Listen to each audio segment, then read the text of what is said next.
नमस्कार। मैं आज फिर से एक नए वीडियो के साथ आया हूँ आपके पास। मैंने पीएलआई पॉलिसी करवाई थी डाकखाने से, जो पोस्टल लाइफ इंश्योरेंस होता है, जो कर्मचारियों के लिए होता है। ये मेरा आज बाय पोस्ट आया हुआ है मेरे घर। ये पूरा पैक है। आज हम इसको ओपन करेंगे और देखेंगे कि हमारा पॉलिसी अंदर क्या लिखा होता है, क्या क्या चीज़ें होती हैं इसके अंदर। ठीक है, तो ये आप देख सकते हैं, ये पूरा पैक है। ये बाय पोस्ट हमारे पते पे आया था। ये मैंने जो पॉलिसी करवाई थी, ये मैंने किसी और डाकखाने से करवाई थी, जो मेरे पते पे नहीं था। ठीक है, जैसे मेरा जो एरिया लगता है उसमें नहीं था, किसी और एरिया से मैंने करवा रखा है, जो कि अलग डिस्ट्रिक्ट, ऐसे मान लीजिए कि अलग डिस्ट्रिक्ट से था, पर वो आया मेरे घर पे। ठीक है, तो उससे फ़र्क नहीं पड़ता पीएलआई पॉलिसी या आरपीएलआई पॉलिसी जो है डाकखाने की, वो कहाँ से लेते हैं। आप किसी भी राज्य से लेंगे, वो आएगा आपके घर। ठीक है, तो पॉलिसी जब भी अप्रूव होता है तो ये 10-15 दिन में आ जाता है। तो आज इसको अप्रूव हुए हमको लग रहा है कि 10 दिन हो गए थे। मेरे पे मैसेज भी आया था कि अप्रूव हो गया है, तो ये मेरे घर आ गया हुआ है। तो इसके मैं फ़ायदे भी बताऊंगा कि पीएलआई पॉलिसी के फ़ायदे क्या हैं लेने से, और आरपीएलआई जो पॉलिसी होती है डाकखाने में चलती है, उसके फ़ायदे क्या हैं। ठीक है, तो पहले हम इसको ओपन करेंगे और देखेंगे इसके अंदर क्या है। तो हम जल्दी से इसको ओपन कर लेते हैं।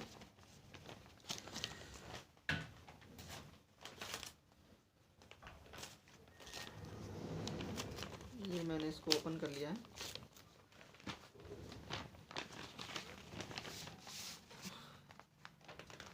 इसके अंदर मुझे एक किताब मिली है, जो पॉलिसी की मेरी किताब है। ठीक है, इसको हम खोल के देखें। ये पूरा खाली है, ब्लैंक। ठीक है, आप देख सकते हैं। इसमें हम जब डेट वाइज यहाँ जमा करवाएंगे ना, तो उसमें लिखा होगा, मोहर लगती चली जाएगी डाकखाने की। किसी भी डाकखाने से जमा करवाएंगे हम, किसी भी कोई भी डाकखाना हो, कहीं से भी। ठीक है, वो जमा हो जाता है और उस डाकखाने की मोहर लग जाती है यहाँ पे। ठीक है, तो ज़रूरी नहीं है कि हमने जहाँ से खुलवाया है पॉलिसी वहीं की मोहर लगे और वहीं जमा करवाया जाए। ये कहीं से भी आप जमा करवा सकते हैं। ठीक है, विड्रॉल कहाँ से होगा, ये फाइनल जब मैच्योरिटी होती है तो किसी भी हेड पोस्ट ऑफिस से आप कर सकते हैं, या तो अपने यहाँ का हेड पोस्ट ऑफिस जो है आपका, जो भी लग रहा हो, प्रधान डाकघर, वहाँ से, और नहीं तो आप किसी भी डाकखाने से ले सकते हैं, किसी भी हेड पोस्ट ऑफिस से। ठीक है, तो हालांकि अभी ये बहुत लंबा चलेगा मेरा, ये रिटायरमेंट प्लान तक के लिए मैंने लिया हुआ है, तो इसमें हम फिल करेंगे और मोहर लगती चली जाएगी। तो ये नॉर्मली एक किताब था इसके अंदर, जो डाकखाने में प्रूफ के तौर पे है, और इसी में हमारा सारा पैसा चढ़ाया जाएगा। बाकी ये बॉन्ड आया हुआ है इसके साथ, ये बॉन्ड इन्होंने दिया हुआ है, देख सकते हैं। इस बॉन्ड के ऊपर मैंने लिखा हुआ है कि कितने लाख का पॉलिसी लिया है। जैसे मैंने 7 लाख का पॉलिसी लिया हुआ है, तो सम एश्योर्ड यहाँ लिखा हुआ है, और प्रीमियम हर महीने मेरा कितना रुपये जाएगा, वो सब लिखा हुआ है इस बॉन्ड के अंदर, और ये कितने साल तक चलेगा। बाकी इसमें डिटेल वगैरह है, इंस्टॉलमेंट मंथली वगैरह है, इसमें मेरा ये पूरा डिटेल लिखा हुआ है पॉलिसी का। ठीक है, तो ये बॉन्ड मुझे ज़रूरत पड़ेगी कब, जब मेरी पॉलिसी मैच्योर हो जाएगी। तो इसको मुझे खोना नहीं है, इसको या तो मैं लेमिनेट करवा के रख लूँगा या सेफली रख लूँगा कहीं। इसके साथ कुछ पेपर्स और हैं, ये सब पॉलिसी बॉन्ड के हैं। अच्छा, मेरे अंदर ये मेरे पीएलआई पॉलिसी के अंदर जो आया है डाकखाने से, केवल ये चीज़ें आई हैं, और इसको मुझे बहुत संभाल के रखना पड़ेगा, ताकि जब मैच्योरिटी हो तो मुझे जरूर ये दिक्कत ना हो अमाउंट लेने में। ठीक है, यही सब चीज़ें मुझे दिखानी पड़ेंगी पोस्ट ऑफिस को। अब बाय द केस, इसका फ़ायदा क्या है पोस्टल लाइफ इंश्योरेंस लेने का, या लाइफ इंश्योरेंस जो रूरल पोस्टल लाइफ इंश्योरेंस। अच्छा, इन दोनों में अंतर जो है ना, वो काफ़ी माइन्यूट सा होता है। अगर मैं सेम पीरियड के लिए पोस्टल लाइफ इंश्योरेंस लेता हूँ और सेम पीरियड के लिए आरपीएलआई लेता हूँ, तो दोनों में ज़्यादा नहीं, केवल 1000-2000 का अंतर आता है। ठीक है, कोई उसमें दिक्कत नहीं है। पोस्टल लाइफ इंश्योरेंस हालांकि सब कर्मचारियों के लिए होता है, जो प्रोफेशनल्स होते हैं या कोई गवर्नमेंट जॉब में है, उनके लिए पीएलआई होगा, वो पीएलआई पॉलिसी ले सकते हैं। ठीक है, और वो काफ़ी अच्छा है, एलआईसी से भी काफ़ी अच्छा है। एलआईसी में मैंने देखा था 1 लाख रुपए का एलआईसी अगर मैं करवाता हूँ और 1 लाख रुपए का पीएलआई करवाता हूँ, दोनों में मुझे 7000 का अंतर मिला था। ये 7000 जो रुपये अंतर आ रहा है, वो सिर्फ इसलिए है कि ये सरकारी चीज़ है, और एलआईसी जो होती है वो सरकारी थी, अभी तो बिक रही है, या जैसे भी सरकार का वो है। डाकखाने हमेशा से ज़्यादा रिटर्न देते आए हैं, और डाकखाने में जो पीएलआई पॉलिसी है, इसके बारे में अभी तक बहुत कम लोगों को जानकारी मिल पाई है। असल बात है, एजेंट हैं, इसके एलआईसी के एजेंट लोग हैं, ये गांव में घूम घूम के प्रचार प्रसार कर देते हैं, लेकिन डाकखाने का कर्मचारी प्रसार प्रसार करने में थोड़ा सा हिचकिचाता है, वो ऑफिस छोड़ के जाना नहीं चाहता, इस वजह से पीएलआई पॉलिसी लोग नहीं करवाते हैं। लेकिन मेरा सजेशन ये रहेगा कि आप लोग एलआईसी से अच्छा अल्टरनेटिव पीएलआई है, जो डाकखाना, और एकदम सेफ है, कोई इसमें लोचा नहीं है, कोई फ्रॉड नहीं है, आपका पैसा आप ही को रिटर्न आना है, और ये मरने के पहले ही मिल जाएगा। मान लीजिए कि बाय द केस ऐसा ना हो, फिर भी कहना पड़ रहा है कि अगर ये, जैसे मैंने 7 लाख का लिया हुआ है, इस दौरान जितने भी साल का मैंने लिया, मान लिया 10 साल का मैंने लिया हुआ है कि मुझे 7 लाख रुपए जमा करना है, वो किस्त में जाता है, हमको एकाएक नहीं देना होता है, किस्तों में पैसा जाएगा आपका। ठीक है, मैंने 1,000 रुपया 2,000 रुपया जो भी आपका किस्त उम्र के हिसाब से निकलेगा। ठीक है, तो मेरा जैसे मैंने किस्त दिखाया 1,500 रुपये का था, तो इन द केस इस 10 साल के पीरियड में मैं पैसा जमा करूँ ना करूँ, अगर मेरे साथ कोई दुर्घटना भी घट जाती है, बाई चांस मृत्यु भी हो जाती है, तो ये पैसा मुझे 7 लाख रुपये प्लस बोनस जो इसमें लग के आएगा वो सब मेरे नॉमिनी को चला जाएगा, जिसको भी मैंने नॉमिनी लगाया होगा। ठीक है, उसको चला जाएगा। ये फ़र्क नहीं पड़ता कि मैंने पैसा जमा किया है या नहीं किया है। 3 साल हालांकि मुझे जमा करना रहता है पैसा, ताकि पॉलिसी लैप्स ना हो। ठीक है, तो पैसा हमको कंटिन्यू इसमें 3 साल कम से कम जमा करना रहेगा।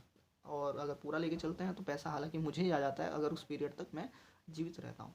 ठीक है, तो 10 साल बाद अगर ये पॉलिसी मैच्योर हो जाती है, तो जो भी हमारा 7 लाख रुपया है और बोनस, ठीक है, ये सब मिलके मेरे को ही वापस आ जाएगा, मेरे परिवार को वापस आएगा, मुझे वापस आ जाएगा। ठीक है, तो ये एकदम सेफ़ है पॉलिसी, इसमें कोई दिक्कत नहीं है। सेम ऐसे रूरल पोस्ट लाइफ इंश्योरेंस होता है, RPLI, ये सभी लोगों के लिए, सभी ग्रामीण लोगों के लिए, सभी आम लोगों के लिए, कोई भी बंदा बिजनेसमैन हो कोई भी ले सकता है। तो ये चीज़ें थी इसकी खासियत। अब ये मैंने 7 लाख का लिया हुआ है, तो ऐसा ज़रूरी नहीं है कि आप भी 7 लाख का ही लें।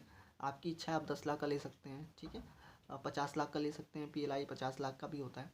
हालांकि उस हिसाब से किस्तें बन जाएंगी, और ये कम से कम समय जो होता है इसका वो 5 साल होता है, और मैक्सिमम समय जो होता है वो 60 साल की उम्र में आप इसमें निकाल सकते हैं, जब भी आपका 60 साल होगा तो।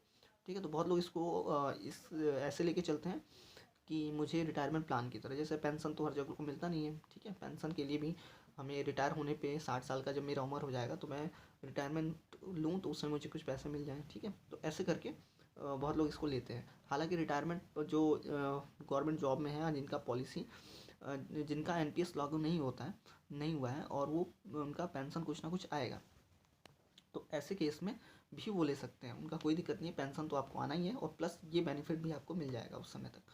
और अगर पहले लेना चाहते हैं तो उस हिसाब से किस्त आपकी बन जाएगी। आप 5 साल का भी ले सकते हो, 10 साल का भी ले सकते हैं, 15 साल ऐसे ले सकते हैं। और कम से कम जो डाकखाने में शुरुआत होता है वो 20,000 से शुरू होता है। ठीक है, 20,000 रुपये आप महीना में नहीं जमा करना है आपको, 20,000 का एक पॉलिसी ले सकते हैं आप। ठीक है, और उसमें RPLI वाले में, इसमें LIC वाले में कम से कम 1 लाख रुपए। ठीक है, तो दोनों में अंतर है। LIC में 1 लाख रुपए से शुरुआत है, और डाकखाने में 20,000 10,000 से शुरुआत है। ठीक है, तो डाकखाना सबके लिए है, चाहे वो अमीर हो चाहे गरीब हो, कोई भी पॉलिसी उसमें ले सकता है, और सबसे सेफ। ठीक है, तो आप लोग RPLI पॉलिसी ले सकते हो। अगर किसी को किसी भी डाकखाने में दिक्कत आ रही है RPLI पॉलिसी लेने में, तो आप मुझसे संपर्क कर सकते हैं। मैं खुद एक कर्मचारी हूँ डाकखाने में, और RPLI पॉलिसी या PLI जो भी है आपका, उसमें लेने में मैं हेल्प कर दूंगा आपकी, और वो आसानी से आपको मिल जाएगी। ठीक है, और उसमें जो भी आपको चीज़ें ना समझ में आए वो आप मुझसे पूछ सकते हैं कमेंट सेक्शन में। ठीक है, और मैं तो चाहूँगा कि ज़्यादा से ज़्यादा लोग इसमें जागरूकता फैले, और सभी लोग RPLI या PLI जो भी उनका इच्छा हो वो ले सकते हैं। और हाँ, जो नहीं कि एक आदमी एक ही पॉलिसी ले, एक आदमी ढेर सारे पॉलिसी ले सकता है, कितना भी सारा पॉलिसी ले सकता है वो। ठीक है, अभी आपके पास पैसे कम हैं, कोई दिक्कत नहीं है, आप कम पैसे शुरू कर सकते हैं। ज़्यादा है, ज़्यादा पैसे से शुरू करिए। आपको आगे चल के लगता है कि मुझे और ज़्यादा पैसे का करना चाहिए, तो ये पॉलिसी आपकी चलती रहेगी, आप एक्स्ट्रा पॉलिसी ले सकते हो। ठीक है, उसमें कोई दिक्कत नहीं आती है, सब सही चलता है। ठीक, अपने परिवार के नाम पे भी आप लीजिए, अपने नाम पे भी लीजिए, और इसमें अगर कोई डाउट आता है, दिक्कत आता है, तो मुझसे आप कमेंट बॉक्स में पूछ सकते हैं, मैं रिप्लाई करूँगा। ठीक है, ओके, थैंक यू।